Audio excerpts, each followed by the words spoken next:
पवित्र श्रावण मास में भगवान महादेव की कथा श्रवण करना श्रेष्ठ पुण्य कर्म है।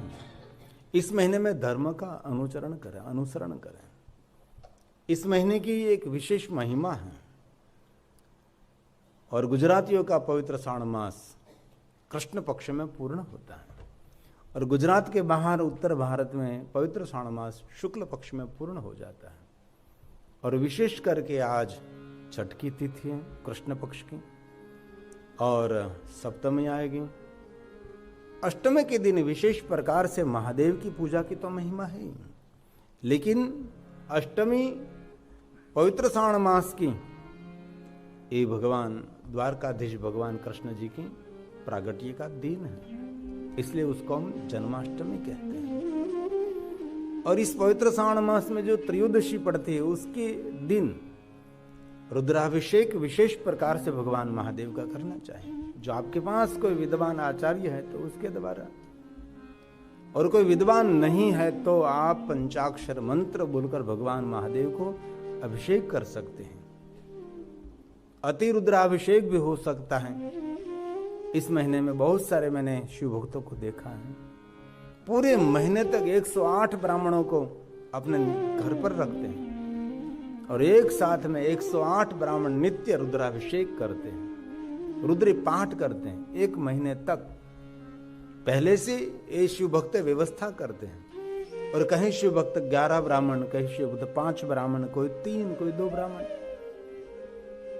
और असमर्थ है वो विशेष प्रकार से ब्राह्मणों को कहते कि हमारी ओर से एक महीने तक भगवान महादेव के शिवालय में हमारी तरफ से भगवान शिव जी को अभिषेक करें, हमारी तरफ से भगवान महादेव की पूजा करें। हमने गुजरात के गांवों में देखा है, गांव का आचार्य, गांव का पंडित, जो गांव का पूरे गांव का जो कर्मकांड पूजा पाठ संभालते हैं, बहुत सारे लोग उनको पहले से कह देते कि इस पवित्र श्रावण मास में हमारी ओर से आपको पूजा करनी है। ऐसे एक ब्राह्मण 100 व्यक्ति, 200, 300 व्यक्ति की पूजा करते हैं। सुबह में जल्दी शिवालय पहुंच जाते हैं और सबकी ओर से भगवान महादेव की पूजा करते हैं, संकल्प करते हैं, उनकी ओर से अभिषेक करते हैं, रुद्राभिषेक करते हैं, रुद्री पाठ भी करते हैं। जीवन में कहीं रुकावट आ रही है तो रुद्री पाठ की एक अद्भुत महिमा है। रुद्राभिषेक की एक विशेष महिमा है और विशेष प्रकार से ब्राह्मण हमारे नाम का संकल्प करके, हमारे गोत्र को याद करके हमारी तरफ से भगवान महादेव के सामने रुद्री पाठ करते हैं, लघु रुद्र करते हैं। इसकी एक विशेष महिमा है।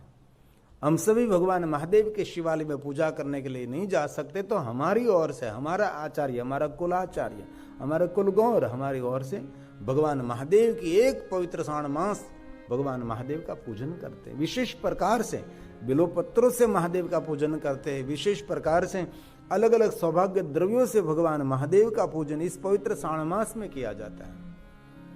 और हमारे से कुछ भी न हो सके तो घर में एक महीने तक अखंड दीप प्रज्वलित करना चाहिए। अखंड दीप न रख सके तो आप सोमवार के दिन विशेष प्रकार से अखंड दीप रखें। ये भी न हो सके तो शिवरात्रि के दिन, त्रयोदशी के दिन प्रातःकाल से लेकर पूरी रात तक अखंड दीप घर में रखने की एक विशेष महिमा है। गाय का शुद्ध घी मिले तो उनसे, ये न मिले तो तिल का तेल, ये भी न मिले तो सरसों का तेल। लेकिन इस पवित्र श्रावण मास में थोड़ा सा सत्कर्मा बहुत बड़ा पुण्य देने वाला है। इस पवित्र श्रावण मास में भगवान की कथा श्रवण करने के विशेष महिमा है, इसलिए पूरा महीना श्रवण करने के लिए, सुनने के लिए है। इस महीने में शिव भक्त को मौन रहना चाहिए। पूरा महीना मौन न रह सके तो सोमवार के दिन मौन रहे, और सोमवार के दिन मौन न रहे तो इस कृष्ण पक्ष के अंदर जो त्रयोदशी पड़ती है उसके दिन मौन रहे, जिनको हम शिवरात्रि कहते हैं। इस पवित्र श्रावण मास ये पुण्य की वृद्धि करने वाला मास है। भगवान शिव जी को अति प्रिय कोई मास है तो पवित्र श्रावण मास है। इसलिए इस महीने में विशेष प्रकार से पंचाक्षर मंत्र का जाप करें, रुद्र जाप करें, जितना हो सके इतना साधना, उपासना, अनुष्ठान, विशेष प्रकार से व्रत।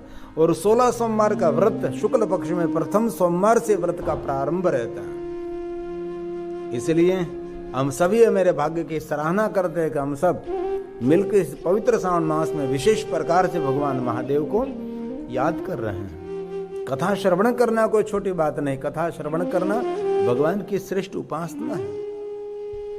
कथा श्रवण करने से तीर्थ यात्रा का फल तो सही, लेकिन कथा श्रवण करने से सभी देवताओं की पूजा अर्चन यज्ञ यागादि सभी प्रकार के पुण्य फल इस कथा श्रवण मात्र से मिलते हैं। जो भगवान महादेव की कथा सुनते हैं वो मनुष्य अपने जीवन में सभी अपना मंगल कर सकते हैं। इसलिए आपके पास जितना समय है इतने समय भगवान की कथा श्रवण करनी चाहिए। ये सनातनी परंपरा, ये शिव जी की परंपरा, ये देवताओं की परंपरा, ऋषि मुनियों की परंपरा, हमारे पूर्वजों की परंपरा है जो भगवान महादेव की कथा श्रवण करना। कोई भी कथा मनुष्य जाति के लिए आशीर्वाद स्वरूप है, इसलिए कथा श्रवण करने से मनुष्य का मंगल और कल्याण रहता है। सुत पुराण जी ने प्रयाग तीर्थ में कहा, हे महात्माओं, मेरे सदगुरु भगवान महर्षि वेद व्यास जी ने जो मुझे कहा आपके समक्ष में कहने का प्रयास करता हूं, क्योंकि सुत पुराण के सदगुरु भगवान महर्षि वेद व्यास जी हैं। आध्यात्मिक मार्ग में कोई सदगुरु की आवश्यकता रहती है, कोई पथदर्शक, कोई मार्गदर्शक जीवन में चाहिए ही।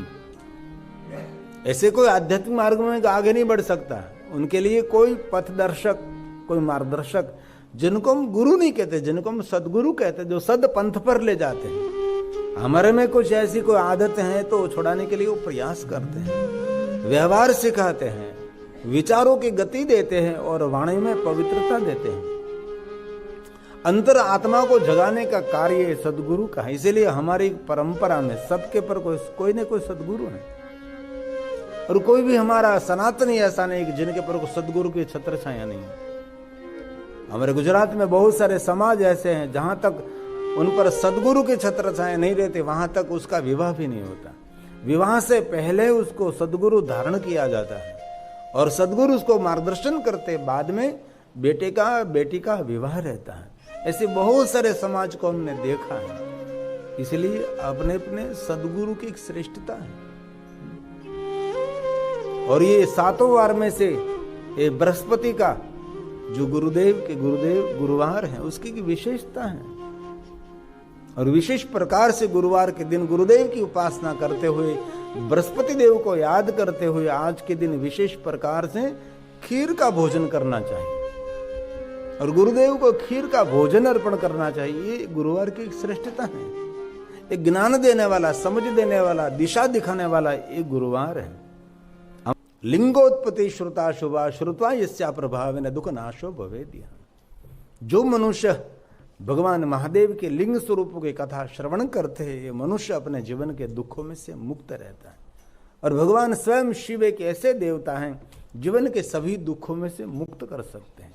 इसलिए विश्व के सभी देवी देवताओं का आराधन करते करते विशेष प्रकार से भगवान महादेव का आराधन करना चाहिए। और भगवान महर्षि वेद व्यास जी ने शिव महापुराण अंतर्गत कहा है, कोई आदि, कोई अनादि, कोई पहली, कोई प्रथम पूजा है तो भगवान महादेव के निराकार लिंग स्वरूप की पूजा है। पूरा लिंग पुराण है स्कंद पुराण में, और सभी पुराणों में भगवान महादेव के निराकार लिंग स्वरूप की पूजा की प्रधानता दी है। और हमारे भारत देश के अंदर हम गौरव करते हैं, एक भी गांव, एक भी शहर, एक भी नगर, एक भी महानगर नहीं है कि जहां भगवान महादेव का शिवालय नहीं है।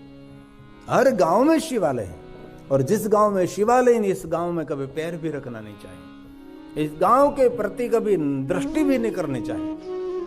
इस गांव का पानी पीने की बात तो दूर की रही, भोजन करने के लिए कभी सोच भी नहीं सकते। इसलिए हमारे गुजरात और भारत में विशेषता है कि सभी गांवों में भगवान महादेव विराजते हैं। कोई गांव ऐसा नहीं जहां शिव जी का शिवालय नहीं, और भारत देश का कोई तीर्थ ऐसा नहीं जिस तीर्थ में भगवान शिव नहीं है। भारत देश का कोई सरोवर ऐसा नहीं कि सरोवर के आसपास कहीं शिव जी ना, और भारत की कोई सरिता भी ऐसी नहीं है जिन सरिता के तट पर भगवान महादेव नहीं। सागर के तट पर, सरिता के तट पर, सरोवर के तट पर, प्रवाह पहाड़ों के ऊपर, पहाड़ों की गुफाओं में, पहाड़ों की कंदरा में, नगर नगर में, महानगर में, सभी स्थान पर भगवान महादेव के शिवलिंग रहते हैं।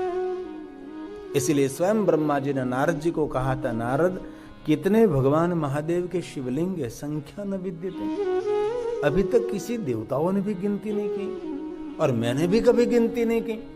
अगणित संख्या में भगवान महादेव के लिंग स्वरूप विराजते हैं, जो आदि पूजा, जो मूल पूजा, जो महापूजा, जो श्रेष्ठ पूजा, सर्वोपरि पूजा है। शिवलिंग पूजा की प्रधानता है। मूर्ति पूजा गौण है, लिंग पूजा प्रधान है। कोई भी देवी देवताओं की मूर्ति आप बनाकर उसका पूजन करो तो एक देवता की पूजा है। आपने कोई देवता की प्रतिमा निर्माण कर ली और प्रतिमा की पूजा कर रहे हैं तो उसकी एक की पूजा है। लेकिन शिवलिंग एक की पूजा नहीं, आलयम सर्वदेवानाम तस्मालिंगमुच्यते। विश्व में जितने देवी देवता, तीर्थ, नक्षत्र, ग्रह जितने है, सब की पूजा इस शिवलिंग के अंदर है। क्यों? इसीलिए शिवलिंग इस समग्र भूमंडल का एक प्रतीक है। शिवलिंग आकाश का प्रतीक है और जो कुछ हम देखते हैं सब कुछ आकाश में है। देव, देवी, देव, गण, ऋषि, मुनि, पितर, ग्रह, तारा, नक्षत्र, सब कुछ यह आकाश के अंदर है। और कोई भी व्यक्ति को पूछो तो आकाश सबको एक लिंगाकार ही लगता है। कोई दुनिया में आकाश लंबा चौड़ा कभी लगता ही नहीं। आकाश का आकार एक ही है, जिनको हम शिवलिंग आकार कहते हैं। इसीलिए आकाश के प्रतीक स्वरूप हम भगवान महादेव के लिंग स्वरूप का पूजन करते हैं। और हमारे लिए आकाश को धारण करने वाले पृथ्वी हैं, इसलिए पृथ्वी के प्रतीक स्वरूप हम पीठ पूजा करते हैं। ये मेरी आदि परंपरा है। विश्व के सभी देवी देवताओं ने भगवान महादेव के निराकार लिंग स्वरूप का पूजन किया है। इसलिए आप और हम हमारा सबका मंगल करना चाहते हैं तो लिंग पूजा ये प्रधान है। भारत देश के अंदर हजारों साल, करोड़ों साल, युग प्राचीन भगवान महादेव के लिंग स्वरूप हैं। ऐसे तो बहुत सारे भगवान महादेव के लिंगों का स्वरूप भारत देश के अंदर है। गांव गांव में भगवान महादेव विराजते हैं। और ज्योतिर्लिंग 12 नहीं, ज्योतिर्लिंग 100 करोड़ ज्योतिर्लिंगों की महिमा है। और 12 ज्योतिर्लिंग को प्रधान मानते हैं हम। और बहुत सारे भाइयों बहनों ने जीवन में 12 ज्योतिर्लिंग की यात्रा भी की होगी। 12 ज्योतिर्लिंग में पूरा भारत आ जाता है। कोई मनुष्य हमें कहे कि मैं 12 ज्योतिर्लिंग की यात्रा करूं, इसमें भारत दर्शन है। एक 12 ज्योतिर्लिंग की यात्रा कर लीजिए और भारत देश के 4 धाम की यात्रा कर लीजिए और हिमालय के 4 धाम की यात्रा कर लीजिए, हो गया भारत दर्शन। हमारे यहाँ का युवक है, पढ़ा लिखा है, वो मुझे कह रहा था मैं भारत दर्शन के लिए आ रहा हूं। तो मैंने उसको पूछा भारत दर्शन के लिए आप पहले कहां जाएंगे? तो कि गोवा। मैं जो गोवा भारत दर्शन नहीं है भाई। भारत दर्शन करना है तो 12 ज्योतिर्लिंग की यात्रा करनी पड़ेगी। भारत देश का दर्शन करना है तो भारत देश की 4 धाम की यात्रा करनी पड़ेगी। भारत देश की दर्शन करना है तो हिमालय पहाड़ के 4 धाम की यात्रा करनी पड़ेगी, तब भारत दर्शन मिलता है। गोवा में कोई भारत दर्शन नहीं है। लेकिन बहुत लोगों को पता नहीं है कि भारत दर्शन क्या है। पिकनिक पर आप विदेशों में जा सकते हैं, लेकिन कोई देश में पिकनिक करने के लिए जा सकते, लेकिन यात्रा करनी है तो आपको भारत देश ही आना पड़ेगा। भारत देश में कोई पिकनिक मनाने के लिए नहीं आता। भारत देश के अंदर सभी लोग यात्रा करने के लिए आते हैं। यात्रा क्यों करते? क्योंकि हमारी अंतिम यात्रा मंगलमय हो जाए। इसलिए हमारी सनातनी परंपरा में यात्रा की प्रधानता है। और बहुत लोगों को हमने देखा है कमाने में, धन एकत्र करने में, बच्चों को बड़ा करने में, सीमेंट कंक्रीट के मकान बनाने में, समाज के अंदर सफलता हासिल करने के लिए पूरा जीवन उसका पूर्ण हो जाता है। जीवन की एक भी यात्रा नहीं करता, तो एक यात्रा करता है अंतिम यात्रा, वो तो करनी ही पड़ती है। इसलिए हमारी अंतिम यात्रा को मंगलमय बनाने के लिए मनुष्य मात्र को कभी कभी समय निकाल कर छोटी छोटी यात्रा करें। यात्रा हमारे जीवन को उत्साह भर देती है। यात्रा हमारे जीवन को सकारात्मक ऊर्जा देती है। यात्रा पुण्य देती है। इसलिए हमारे भारत देश के अंदर यात्रा की प्रधानता है। इसलिए बहुत सारे शिव भक्त 12 ज्योतिर्लिंग की यात्रा करते हैं।